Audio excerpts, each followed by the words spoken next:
హల్లెలూయా. దేవునికి మహిమ కలుగునుగాక. ప్రియ దేవుని సంగమ, అనుదిన ఆత్మీయ ఆహారముగా ఈరోజు దేవుని యొక్క వాక్యమును ధ్యానించుకుందాము. అపోస్తులైన పౌలు తిమోతికి రాసిన మొదటి పత్రిక 4వ అధ్యాయము 11-12 వాక్యాలను చదువుకుందాము. అపోస్తులైన పౌలు తిమోతికి రాసిన మొదటి పత్రిక 4వ అధ్యాయము 11-12 వాక్యాలు చదువుకుందాము. ఈ సంగతులను ఆజ్ఞాపించి బోధించుము. నీ యవ్వనమును బట్టి ఎవడునూ నిన్ను తృణీకరింపనీయకుము గాని మాటలోను, ప్రవర్తనలోను, ప్రేమలోను, విశ్వాసములోను, పవిత్రతలోను విశ్వాసులకు మాదిరిగా ఉండుము. హల్లెలూయా. దేవునికి స్తోత్రం. ఈ మాటలు తిమోతికి పౌలు గారు రాస్తున్నటువంటి మాటలు అన్నమాట. తిమోతిని గురించి పౌలు ఏమంటాడంటే, నా నిజమైన కుమారుడుకు తిమోతికి శుభమని చెప్పి వ్రాయినది. నా నిజమైన కుమారుడు, దేవుని బిడ్డలారా, నిజమైన కుమారుడు నా బిడ్డ, ఆత్మీయంగా విశ్వాసమును బట్టి నా నిజమైన కుమారునికి అని శుభాలు చెప్పి రాసినటువంటి పత్రిక అన్నమాట. తిమోతికి చెప్తా ఉన్నాడు, క్రైస్తవుడిగా నువ్వు ఎలా ఉండాలి అంటే మాదిరిగా ఉండాలి. క్రైస్తవుడిగా నువ్వు ఎలా ఉండాలి అంటే విశ్వాసులకు మాదిరిగా ఉండాలి. అది ఎలాగా, ఎక్కడ అంటే ఇక్కడ వాక్యం సెలవిస్తుంది, నీ యవ్వనాన్ని బట్టి నువ్వు ఎక్కడ కూడా తృణీకరింపబడకుండా, అంటే ఎవ్వడు కూడా నిన్ను ఏలెత్తి చూపించి నిన్ను ఊరికే భక్తి చేస్తాడు వేస్ట్ అని అనకుండా, తృణీకరింపనీయకుండా నువ్వు జాగ్రత్త పడాలి. చూసినాంలే వీళ్ళ భక్తి, వీళ్ళ వేషధారణ అనే మాట రాకూడదు. నీ యవ్వనంను బట్టి, నీ యొక్క ప్రార్థనా జీవితాన్ని బట్టించి తృణీకరింపనివ్వబడకుండా నువ్వు నీ మాటలోను, ప్రవర్తనలోను, ప్రేమలోను, విశ్వాసంలోను, పవిత్రతలోను మాదిరిగా ఉండు తిమోతి అని చెప్తా ఉన్నాడు పౌలు గారు. అంటే తిమోతికి ఒక్కటికే చెప్తున్నారా? ఈ పత్రిక మనకు కూడా వర్తిస్తుంది. యేసయ్యను నమ్ముకున్న తర్వాత ఒక క్రైస్తవుడిగా నువ్వు క్రీస్తును అనుసరిస్తున్న బిడ్డగా నువ్వు ఉన్నప్పుడు నువ్వు విశ్వాసులకు మాదిరిగా ఉండాలి. నీ తోటి సహోదరులకు నువ్వు మాదిరిగా ఉండాలి. నిన్ను చూస్తున్న వారికి ఇతనిలాగా నేను ఉండాలి, ఈమెలాగా నేను ఉండాలి అనే ఒక మాదిరి బ్రతుకు నీదై ఉండాలి. ప్రియా దేవుని సంగమా, ఆ మాదిరి దేంట్లో ఉండాలి అని చెప్తున్నారంటే పౌలు మాటలోనూ, నీ మాటలు ఎలా ఉండాలి అంటే ఒకరికి మాదిరిగా ఉండాలి. ఇగో ఆ సిస్టర్ లాగా మాట్లాడితే అలా మాట్లాడాలి, ఆ బ్రదర్ లాగా మాట్లాడాలి. ఆ బిడ్డ జ్ఞానం కలిగి నోరు తెరుస్తారు, ఆమె కరెక్ట్గా మాట్లాడుతుంది, అబద్ధాలు మాట్లాడదు, దుర్భాష చెయ్యడు, బూతులు మాట్లాడరు, వాళ్ళ ఇంట్లో కొట్లాట మాట రాదు, సమాధాన మాట ఉంటుంది. ఇలాగ నీ మాట, నువ్వు యేసయ్యను నమ్ముకున్నాక నీ మాటలో నువ్వు మాదిరిగా ఉండాలి. నువ్వు మాదిరిగా చూపబడాలి. నువ్వు ఇతరులకు ఎగ్జాంపుల్గా నువ్వు నిలబడాలని దేవుడు కోరుకుంటున్నాడు. నీ ఇంట్లో కానీ, నీ బయట కానీ, నీ మాట విషయంలో నువ్వు మాదిరిగా ఉండాలి. తర్వాత ప్రవర్తనలోను, నీ క్యారెక్టర్ విషయంలో నువ్వు ప్రవర్తించే ప్రవర్తన, నీ చూపులు కానీ, నీ క్యారెక్టర్, నీ లక్షణాలు ఎలా ఉండాలి అంటే ఇతరులకు మాదిరిగా ఉండాలి. నీ లక్షణాలు, నువ్వు కూర్చోవడం, లేవడం, నడవడం, ప్రతి విషయంలో నీ ఆలోచన విధానము, నువ్వు రిసీవ్ చేసుకోవడము, నువ్వు పడుకోవడం, లేవటం, బయట తిరగటం, బయట ఉండటం, ప్రతి విషయాల్లో నీ ప్రవర్తన, నీ క్యారెక్టర్, నీ లక్షణాలు, నీ హావభావాలు, నీ బాడీ లాంగ్వేజ్, అవన్నీ కూడా విశ్వాసులకు మాదిరిగా ఉండాలి. ఆ తగ్గింపు స్వభావం, ఆ పని చేసే తత్వము, ప్రవర్తన, నీ బిహేవియర్ విశ్వాసులకు మాదిరిగా ఉండాలి. ఆ బాడీ లాంగ్వేజ్‌లోనే గర్వము, దేవుని సన్నిధని లేదు, పెద్దలు అని లేదు. ఆ కూర్చోనే విధానము, కాలు మీద కాలేసుకుంటారు కొంతమంది. అంటే అలాగా మీ హావభావాల్లోనే మీ క్యారెక్టర్ బయటికొస్తుందనమాట. ప్రియ దేవుని బిడ్డలారా, మీ ప్రవర్తనలో మీరు మాదిరిగా ఉన్నారా? ప్రేమ చూపించటంలో, ఆ ప్రేమను వ్యక్తపరచటంలో, ఇతరుల పట్ల ప్రేమ, ఒక ఒక సహోదరుల మధ్యలో ఉండాల్సిన ప్రేమ, ఒక క్రైస్తవురాలిగా, ఒక విశ్వాసురాలిగా, విశ్వాసుడిగా నీ దగ్గర ఉండాల్సిన ప్రేమ, ఆప్యాయత అవన్నీ కనబడాలన్నమాట. ప్రేమలో గూడా ప్రేమలో తప్ప మరి దేంట్లో గూడా అచ్చి ఉండొద్దు అని రాయబడింది. నువ్వు నీ ప్రేమ ఎలా ఉండాలంటే నిస్వార్థంగా ఉండాలి. నీ ప్రేమ పరిశుద్ధంగా ఉండాలి.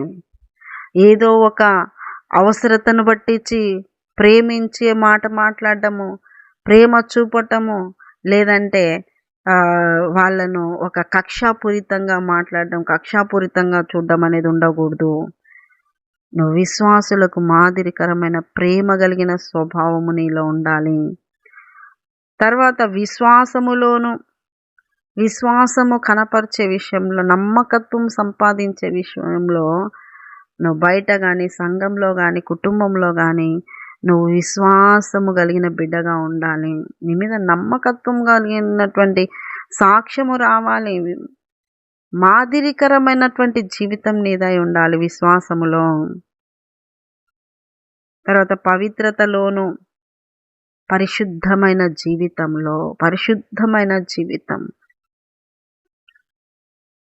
ప్రతి విషయాల్లో జాగ్రత్త కలిగి మలినము కాకుండా నీ అంతరంగ మనస్సాక్షిని శుద్ధి చేసుకుంటూ, శరీర విషయంలో కూడా పరిశుద్ధంగా ఉంటూ, అంటే కొత్త బట్టలు, ఐరన్ చేసిన బట్టలు, 10 సార్లు స్నానాలు, మంచి స్మెల్ వచ్చే పెర్ఫ్యూమ్లు, అవి పరిశుద్ధత, అపవిత్రత కాదు ప్రియ దేవుని బిడ్డలారా. చెడు అలవాట్లు లేకుండా, శరీరము చెడిపు కొట్టే చెడు అలవాట్లు లేకుండా, మనస్సాక్షిని కల్మషం చేసే తలంపులు, ఆలోచనలు, చూపులు లేకుండా పవిత్రతను కాపాడుకోవాలి. నీ హృదయమును పరిశుద్ధంగా ఉంచుకోవాలి. నీ హృదయము, నీ తలంపులంతా కూడా పరిశుద్ధంగా ఉండాలి. దేవుని బిడ్డలారా, ఇవన్నీ కూడా లోకము చూస్తుంది, విశ్వాసులు చూస్తారు, బయట వాళ్ళు చూస్తారు. నువ్వు యేసయ్యను నమ్మిన తర్వాత ప్రతి ఒక్కరూ నిన్ను గురిపెట్టి చూస్తూ ఉంటారు. ఒకరు తప్పులు పట్టాలని చూస్తే, ఒకరు మాదిరిగా పెట్టుకొని చూస్తారు, మరొకరు నేర్పించాలని చూస్తారు, మరొకరు నీలాగా అడుగులు వేయాలని చూస్తారు. ఎవరు ఎలాగ చూసినా నీవైతే క్రీస్తుని నమ్మిన బిడ్డగా, క్రీస్తులో నడుస్తున్న బిడ్డగా, క్రీస్తును చూస్తూ అడుగులు వేస్తున్న బిడ్డగా పౌలు చెప్తా ఉన్నారు తిమోతికి, నా కుమారుడా, యవనుడా నీ యవ్వనంలో బహు జాగ్రత్త కలిగి ఉండు. యవ్వన ప్రాయం అనేటువంటి ఆ వయస్సులో తొందరపాటు ఉండొద్దు, అజాగ్రత్తగా ఉండొద్దు. బహు జాగ్రత్త కలిగి నీ యవ్వనాన్ని బట్టించి ఎవ్వరు కూడా తృణీకరించకుండా నిన్ను నీవు కాపాడుకో. అంతేకాదు, నువ్వు ఒకరికి మాదిరిగా, ఒక మోడల్గా, ఒక ఎగ్జాంపుల్గా నువ్వు నీ జీవితం ఉండేటట్టుగా నువ్వు చూసుకో అని పౌలు గారు తిమోతికి చెప్తూ ఉన్నారు. ఈ రోజున దేవుడు మీతో కూడా చెప్తా ఉన్నాడు. మీ జీవితాన్ని ఒక మోడల్గా, ఒక ఎగ్జాంపుల్గా, వేరే వాళ్ళకు ఒక వెలిగిచ్చేటువంటి సాక్ష్యంగా నీ జీవితం ఉండాలని దేవుడు చెప్తా ఉన్నాడు. జాగ్రత్త. ఈ 5 నువ్వు విశ్వాసులకు మాదిరిగా ఉన్నావా? మాదిరైన క్రైస్తవుడిగా ఉన్నావా? ఏదో ఆదివార భక్తులుగా, పండగ భక్తుల్లాగా, మళ్ళా లోకంలో కలిస్తే లోక వ్యవహారాలు, సంఘంలో ఉంటే సంఘంలాగా ఊసరవెళ్ళి టైప్లో ఉండొద్దు.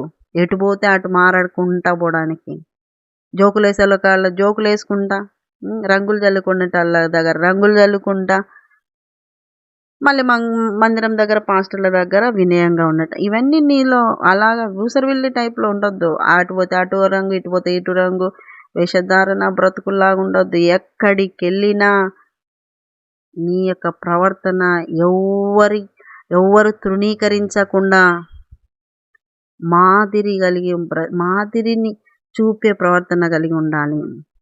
దేవునికి స్తోత్రం. ప్రవర్తనలో తగ్గింపు ఉండాలి. ప్రభు సన్నిధి ఉందని మందిరంలో ఉన్నప్పుడు ప్రభు సన్నిధి ఉంది, ప్రభు ఉన్నాడని. బయటికి వెళ్ళినప్పుడు ప్రభు లేడని లేదు, ప్రభు ఉన్నాడు అక్కడ కూడా.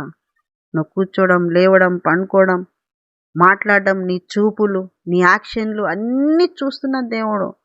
నిన్ను చూసి వేరే వాళ్ళు చెడిపోవద్దు, నిన్ను చూసి వేరే వాళ్ళు నరకానికి పోవద్దు, నిన్ను చూసి నీలాగానే భక్తి నేర్చుకోవద్దు. నిన్ను చూసి ఎంత కఠినమైన భక్తిలో కూడా ఎంత నమ్మకంగా, విశ్వాసంగా, ఎంత పరిశుద్ధంగా, ఎంత మాటలో ఎంత జాగ్రత్త, ఇవన్నీ చూసినప్పుడు వేరే వాళ్ళు నీ సాక్ష్యాన్ని బట్టి అట్రాక్టివ్ అవ్వాలి, ఆకర్షితులు అవ్వాలి. ఇంత కష్టంలో కూడా చాలా కష్ట పరిస్థితిలో కూడా దేవుని పని చేయడానికి వచ్చేసిన అనారోగ్యంగా ఉంది అయినా కానీ ప్రభు పని, ప్రభు పరిచర్య, ప్రభువు కోసం కష్టం. ప్రియ దేవుని బిడ్డలారా, ఒక్కసారి మీ జీవితాలను గమనించుకోండి, పరీక్షించుకోండి. మాదిరి కలిగిన క్రైస్తవుడిగా ఉండు, మాదిరి కలిగిన క్రైస్తవుడిగా ఉండు. దేవుని బిడ్డలుగా, దేవుని నమ్మి యేసయ్యను నమ్మిన బిడ్డలుగా, యేసయ్య ఎలాంటి జీవితాన్ని జీవించినాడో అలాంటి జీవిత అనుభవాల గుండా వేరే వారికి నువ్వు కూడా ఒక మాదిరికరమైన బ్రతుకును చూపిస్తే దేవుడు నీ అందు సంతోషపడతాడు. ప్రియ దేవుని బిడ్డలారా, హల్లెలూయా. దేవునికి స్తోత్రం. అటు కృప మీకు అందరికీ అనుగ్రహించబడును గాక, దేవుని ద్వారా అనుగ్రహించబడును గాక. ఆమేన్. చిన్న ప్రార్థన చేసుకున్న యేసయ్య నీకు వందనాలు.